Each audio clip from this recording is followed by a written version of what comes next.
Grabe nga, talagang wala lang, naisip mo lang, gusto ko bumili ng bag. Ay, magbo ako ng ticket going to Hong Kong, so I'm gonna go shopping. Nakakahiya ka, medyo gano'n. Gano'n yan.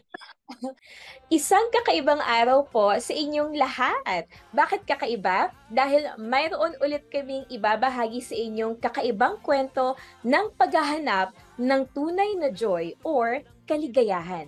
Paano at saan nga ba mahahanap ang joy na ito? Huwag na kayong mainip dahil nandito na ang ating special guest na ibabahagi sa atin ang kanyang story sa paghahanap ng tunay na joy. No other than Miss Joy Sanchez.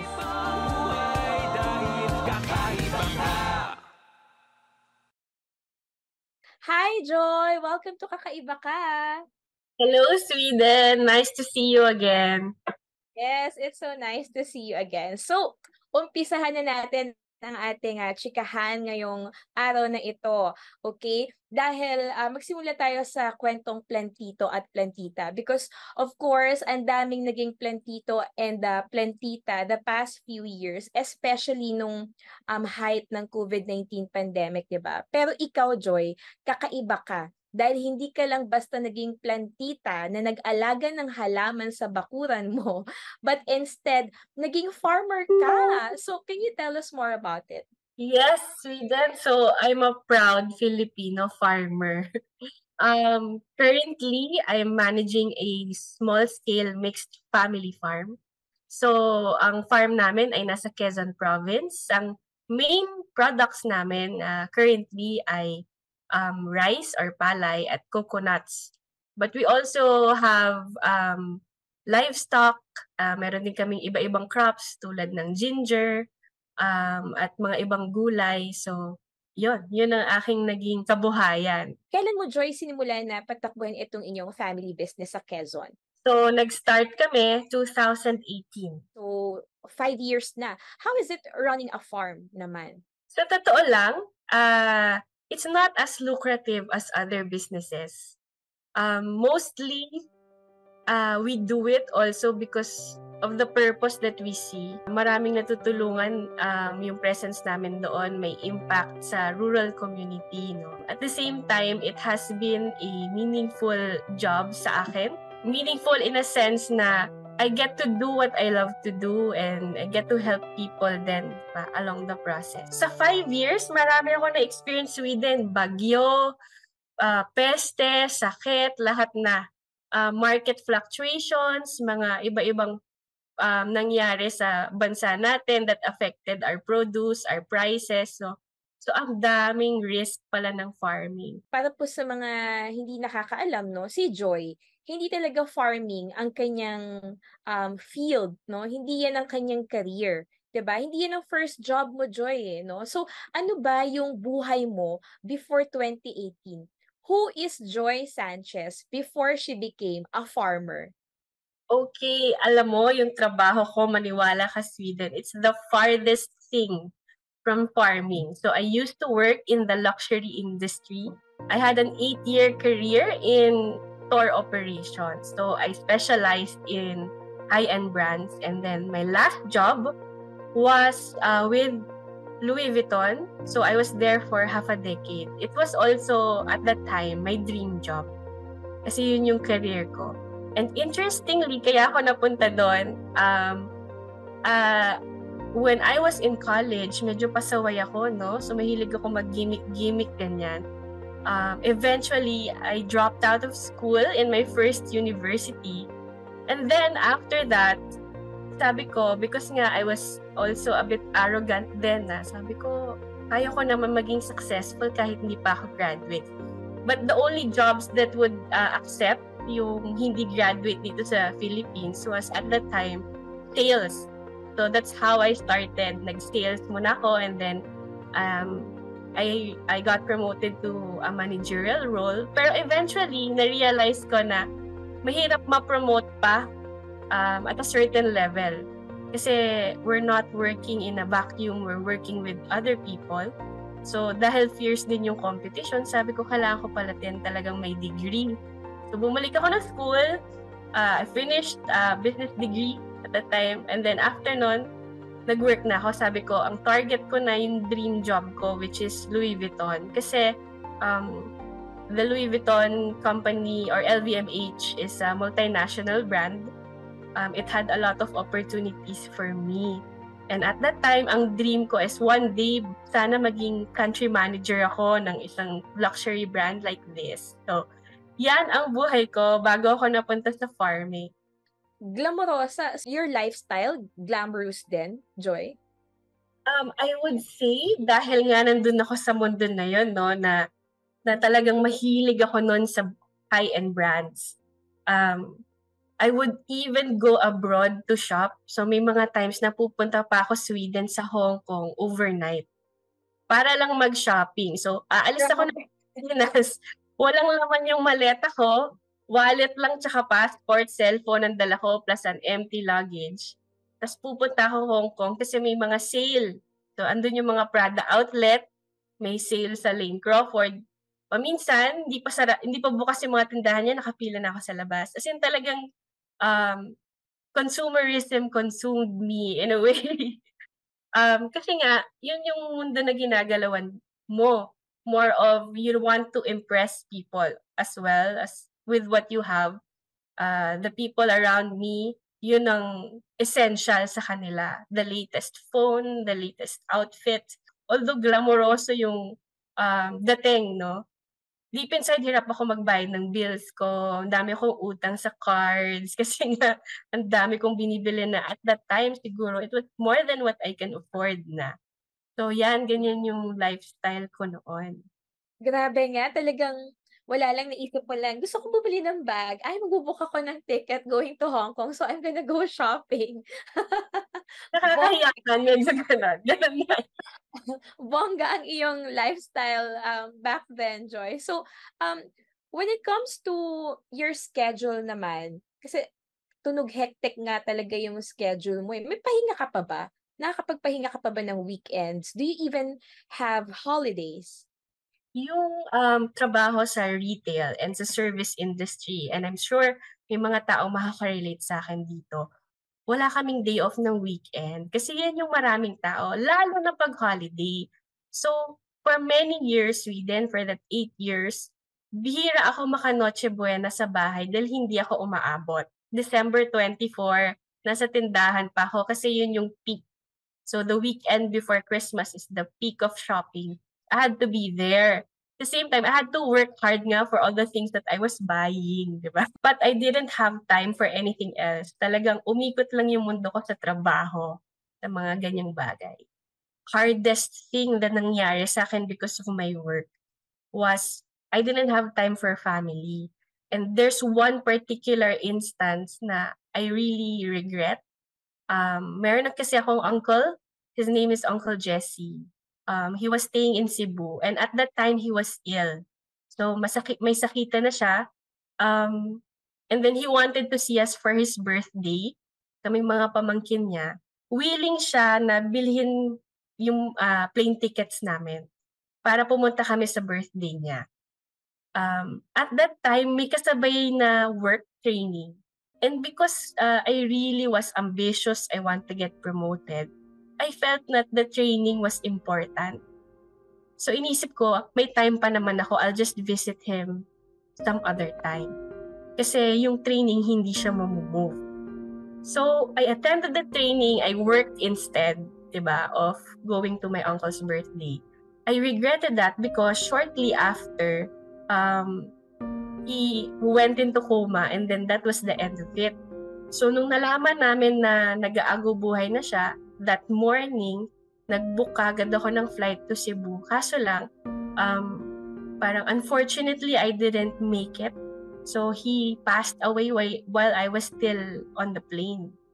And then when I arrived in the hospital, he was lying na lifeless in his deathbed. Grabe yung iyak ko kasi I felt like I should have honored his request to be there on his birthday. Pero inuna ko yung work, inuna ko yung mga things na I thought was important. And the feeling then, Sweden, was parang ito, hindi ko to mababalik. So, upon realizing that, Did you do anything? Yung, because the regret was much, I carried it sa work. I started thinking of resigning, which was at that time not in the plan. And if I may share, I had this parang final discussion with my boss. So, pinipigilan niya ako mag-resign. And sabi niya, bakit ka mag-resign? Baka malapit ka na ma-promote, yung mga ganyan. And I told my boss this. Sabi ko, I thought long and hard why I work so hard. And it's supposedly because I want what you have. My boss is the next position eh. So what you have is a lot more work, a little more pay, and a lot less time with your family. And when I was looking at what you have, I just realized that's not going to make me happy. So that's what I told my boss. And then, surprisingly, after I resigned, that person, my boss, resigned also after 2 months. She called me and said, that thing that you told me when you left had an impact on me. And I just realized I need to spend more time with my daughter. Oh my gosh, Joy. I mean, I was listening to you. Kunwari, I'm the boss. Parang I wouldn't know how and what to feel. Pero grabe, ang tapang mo ha. Ang tapang mo to be really honest, to be straightforward, and to really let your feelings be known, no? I remember you shared earlier na the reason why you weren't able to visit your uncle was because you had to attend a training which you thought is gonna help you na ma-promote. Na-promote ka ba before you resign? Hindi, yun pa. So, it added to the disappointment. Parang I worked so hard, I sacrificed not being with my family, and then I didn't get what I was hoping to get out of it. So, nagpatong-patong yung disappointment. That's why during that, final interview, I was able to say that wala nang filter. It's already so toxic for me. At the same time, I wasn't also okay in my personal life. So I had a relationship then. It was also very toxic. So parang hindi na okay yung state of mind ko nung panahon na yon. Kaya siguro nasabi ko yon. One of the ways that I would cope to stress other than shopping was also drinking. So, parati na akong nakainom. I would drink maybe 3-4 times a week. And it came to a point that the drinking was out of hand. I got involved in an accident, a driving accident. My car was wrecked, but miraculously, I was unharmed. And at that time, naisip ko, nung ginising ako ng police, nung kinakatok niya yung bintana, nung ginising ako ng police, the first thought that came to my mind was, Lord, sana kinuha mo na lang ako. Parang merong ganong thought. And very unusual thought yon for anyone. It's not a healthy thought. So, it was a realization na, hey, something's wrong with me. Okay, so after that accident, realizing that the unhealthy thought of dying was already in my mind, inamin ko sa sarili ko, hindi ako okay. So, and the drinking is already a sign din na hindi talaga ako okay. So, I joined a retreat. And then sa retreat na yon, I was really moved by the talk. And then, nag-decide ako na yun yung nawawala sa buhay ko. Yung relationship with God. Inisip ko rin nung nasa retreat, no? So, kung doon ako sasaya, ano ba dapat ginagawa ko? Kasi yung trabaho ko, it's taking me away from that happiness that I want. And then, nabasa ko sa retreat, John 10 verse 10. Sabi ni God, I want to give you fullness of life. So, nung inisip-isip ko yung fullness of life, siguro, hindi yun yung life ko ngayon kasi trabaho lang naman yung life ko. Parang fullness of life, inisip ko, siguro yun yung life na may trabaho ka, pero may time ka rin sa pamilya mo, may time ka magdasal, yung kompleto ka sa buhay mo. So yun yung turning point ko, yung retreat na yun. And then after nun, nag-decide na akong mag-resign and then mag-set up ng sarili kong business. So the first business I set up was bag cleaning. Dahil marami akong clients in the luxury brands that I work with, yun yung naturally napuntahan kong business dahil alam nila I can do it. I have leather training. I know luxury brands very well. So yun, first shop namin was in Makati, along Arnaiz Street.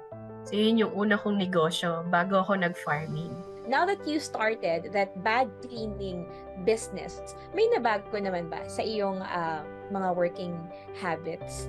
And mas ano ba, hindi na ba siya mas time-consuming kagaya nung dati mo naging trabaho? And then, mas driven to succeed ka na rin ba? Dahil, of course, iba yun pagka sarili mo na siyang negosyo, sa'yo na siya. I came into business with the intention na I want that fullness of life na nabasa ko sa John 10 verse 10, which is may time ako with family, may time ako magdasal-dasal, maybe join a community, at every Sunday sarado ang tindahan kasi magsisimba ako. Dahil for the past 8 years, hindi ko siya nagawa.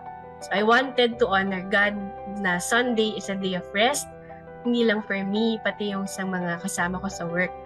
So dahil intentional ako, hindi lang ako profit-driven. I was after that lifestyle. So yung freedom, in-enjoy ko talaga.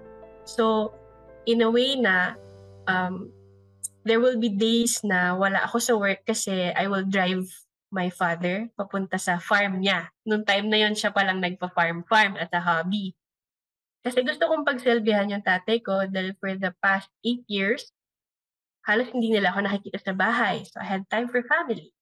And then pag Lunes naman, may nahanap akong community called Pathways. So meron silang tinatawag na prayer meeting paggabi. So pag Lunes, umaalis ako ng trabaho mas maaga kasi pupunta ako doon. Sa mga ganong gathering, I deepened my relationship with God. I learned more about Him, about His love. So yun yung nagbago sa akin, yung schedule na dati isa lang, ngayon marami na. Pero fullness of life nga naman talaga.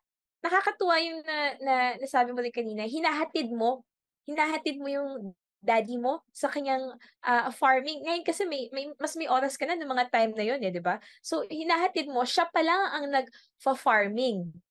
Pero ngayon at present, dalawa na kayong nasa farming, tama ba? You're both into farming. So, ano ang connection muna nung paglilinis ng luxury bags before sa pagpo-farming mo ngayon? Kakahatid ko sa tatay ko, para bang nagugustuhan ko yung buhay sa probinsya. Na tahimik, ganyan, no? At the same time, nung time na nagdadasal na ako araw-araw, parang may mga pumapasok sa isip ko na, bakit hindi kaya yun yung gawin kong negosyo? At dahil hawak ko yung oras ko, nakaka-attend pa ako ng mga discernment class. So, yung discernment class kasi, 9 months yun yung in-attendan ko. Once a month, I would go there. Discernment means, you are already asking God kung ano yung gusto niya para sa'yo. So, yung decision ko dati na puro ako lang ang center ng decision ko, ngayon dahil mahal ko na yung Panginoon, may tiwala ako sa Kanya, alam kong lahat ng mabuti gusto niyang mangyari sa'kin. Nag-class ako, and yung class na yun tuturuan kang magdasal in a way na maririnig mo sana o malalaman mo kung ano yung will ni Lord sa'yo. Part din sa learning ko sa discernment class. Kung ano man yung ginagawa mo when you do things well, like love the people around you well, you naturally go towards the will of God. Isang tinuro sa discernment, pag nagpe-pray ka, i-journal mo. Pwedeng yung Bible verse or kung ano mang pumasok sa isip mo.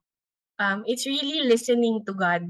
And sulat lang ako ng sulat, hindi ko naman alam kung si God yun o ako lang yun dahil paminsan marami din tayong thoughts, no? And I saw a pattern. May pattern ng messages. So I really felt na, I think this is God. And God was talking to me in a way, introducing himself as a gardener. Sabi niya, I'm the great gardener. Look at my creation. So every time parang I felt na ganun yung message, nag-hiking ako, tapos tinitingnan ko talaga yung creation. Tapos nagdadasal ako pag nag-hike ako na, Lord, ang ganda-ganda naman ng creation na ginawa mo.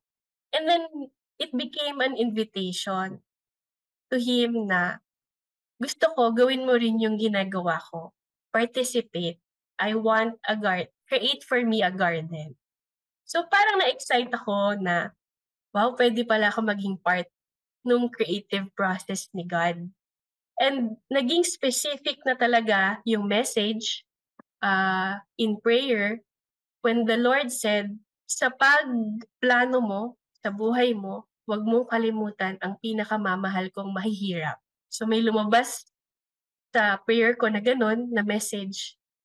And then doon ko na-realize na it's really a call. Itong trabaho na 'to, hindi siya decision lang. Meron 'tong impact, as I mentioned early. And nakikita ko yung heart ni God, mahal na mahal niya yung mga mahihirap na magsasaka kung nasaan kami. Sila yung parating iniisip ko, 'pag nakikita ko sila, nakakausap ko sila, parati ko iniisip, how can I make their lives better? Paano yun? You have zero knowledge in farming. Paano mo siya napagpatuloy? Actually, paano mo muna siya nasimulan? Having no knowledge about it. So, having no knowledge but I had my own time, so nag-enroll ako sa mga farm school. So, there will be times na 2 weeks or a month ako nakatira sa isang farm just to study everything. So, nung naging clear na sa'kin na mukhang dito ako dinadala ng Panginoon and nakikita ko yung possible fruits niya na I'll have more time, I can help others, 'di ba? Parang yun yung purpose. Huwag kalimutan yung pinakamamahal na mahihirap nila. At the same time, medyo masaya talaga ako more than what I was previously doing. So, I made again a big decision. I sold my shares sa company. Binenta ko kasi medyo malaking puhunan yung kailangan mo rin sa farming. So, binenta ko at in faith talagang okay. Lahat nung naipon ko doon, dito na natin ilalagay. Ito na yung ating pang long term. Masasabi mo ba ngayon, Joy, that you have finally found joy? Yes. Joy, kaligayahan. Happy ka na ngayon? Sobrang happy.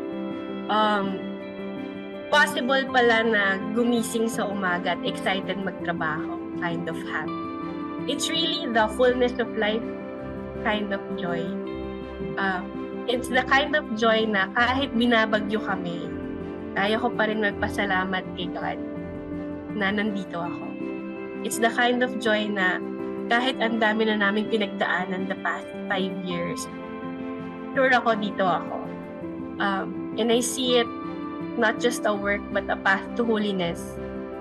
Kasi even the way I think now is very different. So, dati nung nandun pa ako sa luxury brand, di ba, iniisip ko lang kung ano yung outfit ko, kung anong latest bag na kaya kong bilhin para ma-impress yung ibang tao. Ngayon, sa totoo lang, I don't really care what I wear. Sobrang luma na ng iba kong damit. Paminsan na hindi ko napapansin, butas na pala. Doesn't matter anymore. Kasi nawala na yung thinking of myself too much. Right? So, in a way, siguro yun, it helped me. Second is, I was always thinking about other people. Lahat ng bagay, iniisip ko na kagad yung pinapaisip sa akin ni God na wag mo silang kalimutan na importante sila sa akin. So, it's really a path to holiness. Yun, mas maluwag siya, mas maluwag yung isip ko. Personally, mas maganda din yung disposition ko ngayon. Dahil nga, may time ako sa evening, naka-attend ako ng prayer groups. Nagkaroon ako ng group, it's called Lingkod ng Panginoon. It's a group of singles, and it's been a great support for my single life. I get to serve there, I get to mentor people, sa mga career discernment nila kasi yun yung pinagdaanan ko din. So, malaki siyang bagay. My life is so much more meaningful now. And I feel closer to God. And I feel like I'm doing what I'm supposed to be doing. So, it's really a path. Ang tawag ko ay my inroad to heaven, no? Nakahanap ako ng daan. Ito yung daan ko. Hopefully, papuntang langit. Maraming ways to go to heaven, pero dito ako tinatawag na daan. So, dito ako maglalakad. Ang laking blessing mo para sa community na inyong natutulungan through farming. As in, you're such a big blessing and joy to them. Grabe. So, Joy, sa mga tagapakinig natin, sa mga viewer natin na naghahanap din ng kaligayahan or joy sa mga buhay nila, ano ang tips na pwede mong i-share to them? Siguro, ang masasabi ko, hindi mo mahahanap yung kaligayahan na yan apart from God. So, yun yung una, matutong magdasal. Ang Panginoon naman nakikinig siya sa atin. Gusto niya talaga tayo maging masaya. Yun yung realization ko. Gusto niya tayo maging masaya. Dahil siya yung gumawa sa atin, alam niya kung ano yung magpapasaya sa atin. Alam niya kung saan tayo magaling. When the job is right for you, you just feel na you're in the right place. And things will just fall into place. Kahit may problema, okay lang. Kasi part siya. So, another tip should be, get advice from people who you think have wisdom. So, malaking bagay din yung meron kang kinakausap. Kasi pag on your own, pwedeng marami kang maisip na hindi naman tama. Ayun. Ayan, thank you so much, Joy, ha. Grabe, from always thinking about yourself to being selfless, 'di ba? Kakaiba mag-transform si Lord ng buhay at ng character ng isang tao. Thank you so much, Joy, for sharing your journey with us. Thank you for sharing your kakaibang story with us. And sana sa pagbabahagi mo ng kwento na ito ay marami ring na-inspire na lumapit ulit kay Lord anytime. Thank you so much, Joy! Thank you, Sweden! Maraming salamat sa lahat. Natitiyak ko na marami sa atin ang gustong maging masaya o happy sa ating mga ginagawa. Sana po ang kwento ni Joy ngayong araw ay nagbigay sa atin ng kalinawan na magkakaroon lamang tayo ng kakaiba at totoong kaligayahan kung pakikinggan at susundin natin ang ibinubulong sa atin ng Panginoon na for sure ay talagang may kakaiba at magandang plano sa ating mga buhay. Ako po si Sweden Velado Ramirez. Magsama-sama at magkita-kita po tayo muli sa susunod na episode ng Kakaiba Ka.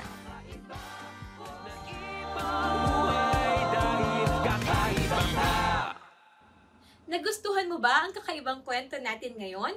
Kung gusto mo pang makarinig ng kakaibang mga kwento, press that like and subscribe button now. Also, don't forget to follow us on our Facebook page and share this with your friends to help spread the good vibes. Malay mo, ma-inspire din sila sa mga kakaibang kwento ng Kakaiba Ka.